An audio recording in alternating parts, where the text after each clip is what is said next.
야곱이 눈을 들어보니 에서가 400명의 장정을 거느리고 오고 있는지라. 그의 자식들을 나누어 레아와 라헬과 두 여종에게 맡기고 여종들과 그들의 자식들은 앞에 두고 레아와 그의 자식들은 다음에 두고 라헬과 요셉은 뒤에 두고 자기는 그들 앞에서 나아가되 몸을 7번 땅에 굽히며 그의 형 에서에게 가까이 가니 에서가 달려와서 그를 맞이하여 안고 목을 어긋맞추어 그와 입맞추고 서로 우니라. 에서가 눈을 들어 여인들과 자식들을 보고 묻되 너와 함께한 이들은 누구냐? 하나님이 주의 종에게 은혜로 주신 자식들이니이다. 그때 여종들이 그의 자식들과 더불어 나와 절하고 레아도 그의 자식들과 더불어 나와 절하고 그 후에 요셉이 라헬과 더불어 나와 절하니.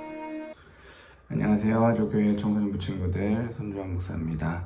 네, 또 이렇게 인터넷으로 만나게 됐는데요. 우리가 다시 만나는 날까지 계신 곳에서 늘 하나님의 은혜 가운데 함께 하시기를 축복합니다.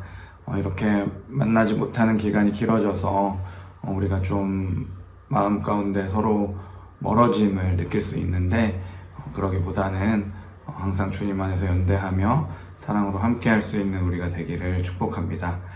오늘은 창세기 33장 1절부터 7절 말씀을 가지고 재회라는 제목으로 말씀을 나누겠습니다.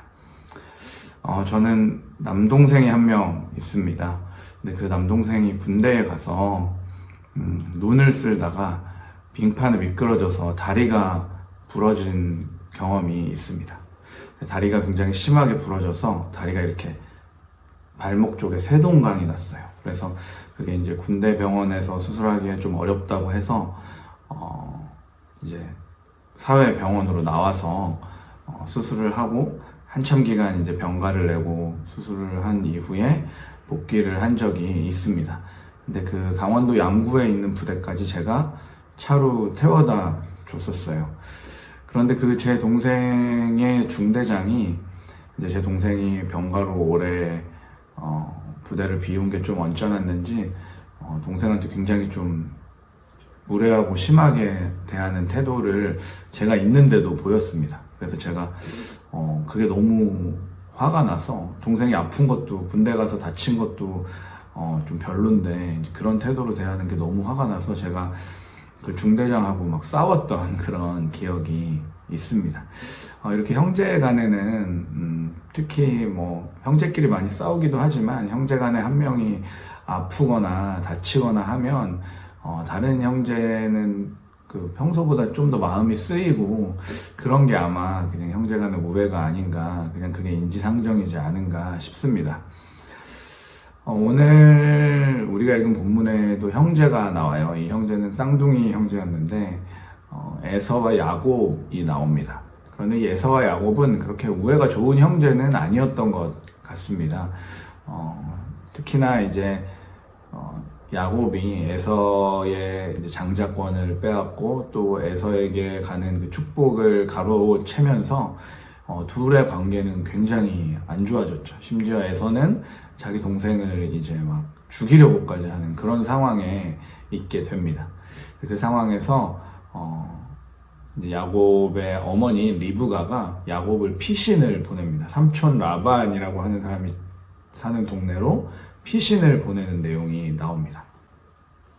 창세기 27장 41절에 보면 에서는 아버지에게서 받을 축복을 야곱에게 빼앗긴 것 때문에 야곱에게 원한이 깊어갔다. 그는 혼자서 아버지를 곡할 날이 머지 않았으니 그때가 되면 동생 야곱을 죽이겠다. 이렇게까지 얘기할 정도로 굉장히 화가 많이 나 있었습니다. 그래서 그래서 그 동생인 야곱이 삼촌 라반의 집으로 피신을 하고 그곳에서 이제 또 많은 재산을 얻게 되고 또 그곳에서 결혼도 하고 자녀들도 많이 생기고 이제는 다시 고향으로 돌아와야겠다라는 생각에 고향으로 이제 20년 만에 돌아오게 되는데요.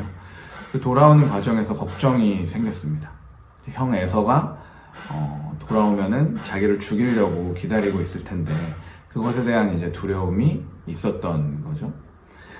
그래서 이제 야곱은 굉장히 전략적인 사람이었고 꾀가 많은 사람이었기 때문에 전략적으로 자기가 돌아오는 길에 이제 사람들을 배치합니다. 그래서 여러 떼를 나누어서 뭐 첫 번째 무리, 두 번째 무리, 세 번째 무리 이렇게 쭉 나눠서 배치를 하고요. 자기는 가장 뒤에서 이제 오게 됩니다. 그리고 계속해서 형에게 선물을 보냅니다. 가축을 보내는 거죠. 그래서 형의 환심을 사려고 굉장히 머리가 좋은 거예요. 이 떼를 이렇게 나눠서 보내면 만약에 야곱을 죽이려고 에서가 군대를 매복시켜 놨다가 첫 번째 무리가 왔을 때 그 매복한 사람들이 나타나면 그 다음 무리가 대응을 할 수가 있습니다. 그렇기 때문에 이제 여러 떼를 나누는 거죠. 또 한 가지 그렇게 여러 무리를 나누어서 보내면 나중에 그 가축을 선물로 한 다음에 그 가축을 사람들이 끌고 와야 되잖아요. 그런데 그 끌고 오는 사람들은 야곱 편 아닙니까? 그러면 아무래도 에서가 기습적으로 야곱을 습격하는 그 정보를 공유하는데 이렇게 노출이 될 수 있는 그런 또 전략이 있었고요. 또 전략적으로 자기는 가장 뒤에 있으면서 이 모든 상황을 이렇게 지켜볼 수 있는 굉장히 꾀가 많았던 사람이 야곱이었습니다. 이렇게 꾀를 부려서 형을 만나러 가는 길에 갑자기 야곱의 태도가 바뀌는 내용이 나옵니다. 야곱이 갑자기 이렇게 뒤에 혼자 있는데 하나님과 씨름을 하게 되는 거죠. 여러분도 잘 아시는 내용일 수 있는데요. 하나님과 밤새도록 씨름을 하면서 자기의 기도를 들어달라고 씨름을 합니다. 그리고 그 밤샘 기도 중에 이제 하나님께서 엉덩이 뼈를 탁 치셔서 이렇게 다리가 탈구가 되는 그런 내용이 나오죠. 32장 24절에 보면 뒤에 홀로 남았는데 어떤 이가 나타나 야곱을 붙잡고 동이 틀 때까지 씨름을 하였다. 이 어떤 이가 아마 하나님의 사자일 거고요. 25절에 보면 그는 도저히 야곱을 이길 수 없다는 것을 알고서 야곱의 엉덩이 뼈를 쳤다. 야곱은 그와 씨름을 하다가 엉덩이 뼈를 다쳤다. 그 다음에 이제 31절에 이런 내용이 나옵니다.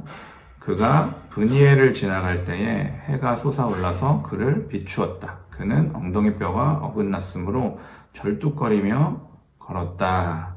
이런 내용이 나옵니다. 그러니까 밤새도록 하나님의 사자와 씨름을 한 야곱이 이제 다리를 다치게 되고 그 씨름에서 이긴 했지만 다리를 절뚝절뚝 절게 된 거예요. 그러면서 이 기도 시간을 통해서 야곱의 태도가 좀 바뀝니다. 가장 뒤편에 멀찍이 있던 그 야곱 32장 24절에 보면 뒤에 홀로 남아 있었다 이런 내용이 이제 나오는데요. 이 야곱이 태도를 바꿔서 33장 3절에 보면 야곱은 맨 앞으로 나가서 형에게 가까이 가면서 7번이나 땅에 엎드려 절을 하였다. 4절에 그러자 에서가 달려와서 그를 끌어안았다. 에서는 두 팔을 벌려서 야곱의 목을 끌어안고서 입을 맞추고 둘은 함께 울었다. 이렇게 나옵니다. 뭔가 분위기가 바뀌지 않았습니까? 야곱은 꾀를 부리고 뒤에 이렇게 맨 뒤에서 약간 숨듯이 이렇게 상황을 지켜보고 형이 자기에게 어떻게 대하는지를 보던 그런 야곱. 근데 그 야곱이 적극적으로 앞으로 나가서 절을 하면서 다리를 절면서 절을 한 거죠. 그런데 에서도 야곱을 죽이려고 야곱을 혼내주려고 군대를 몰고 오던 에서도 동생의 그 모습을 보니까 마음이 녹았던 거예요. 다리를 절뚝절뚝 저는 그 모습에 형으로서 연민이 느껴졌던 거죠.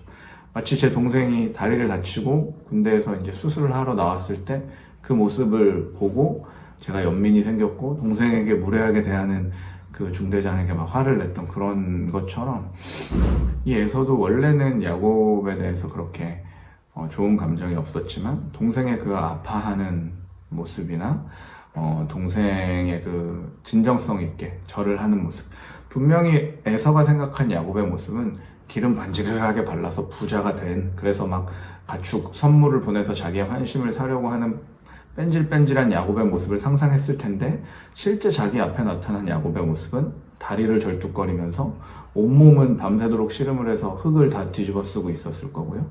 그런 모습으로 맨 앞에 와서 절을 하면서 나오는 그 야곱의 모습이 에서가 생각한 그 모습은 아니었을 거라는 거죠. 그래서 에서의 마음이 녹게 되는 겁니다.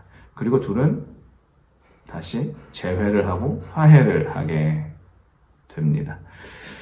네, 여기서 우리가 생각해 볼 지점이 있는 것 같아요. 우리는 우리의 어떤 전략, 우리의 어떤 강함, 우리의 어떤 똑똑함으로 모든 문제를 해결해 보려고 하는 모습이 있습니다. 하지만 실제 상대방의 마음을 바꾸는 건 나의 약한 모습, 그리고 나의 진정성이라는 거죠. 어떤 효율과 합리성, 어떤 논리, 이것보다 중요한 건 진정성과 나의 약한 모습이라는 거죠. 일부러 약하게 보이려고 쇼를 하는 모습이 아니라 정말 진정성 있게 낮은 자세로 상대방을 대할 때 상대방의 마음은 녹을 수 있다는 겁니다. 하나님은 야곱을 씨름을 하면서 야곱을 훈련시키면서 이 낮은 마음을 야곱이 갖게끔 하신 거죠. 바라기는 우리가 이 야곱과 같은 마음이 있었으면 좋겠습니다. 나의 강함과 나의 어떤 똑똑함, 나의 수려함으로 상대방을 대하는 것이 아니라 우리의 마음의 진정성과 낮아지는 마음을 가지고 상대방을 대할 때, 그 주님의 마음을 가지고 상대방을 대할 때 우리 안에 모든 관계 가운데 하나님의 사랑이 드러날 줄로 믿습니다. 우리 그런 마음을 가지고 낮아짐으로 그렇게 나아가는 우리 모든 하저교회 청소년 부친구들 되시기를 예수님의 이름으로 축복합니다. 이렇게 기도하겠습니다.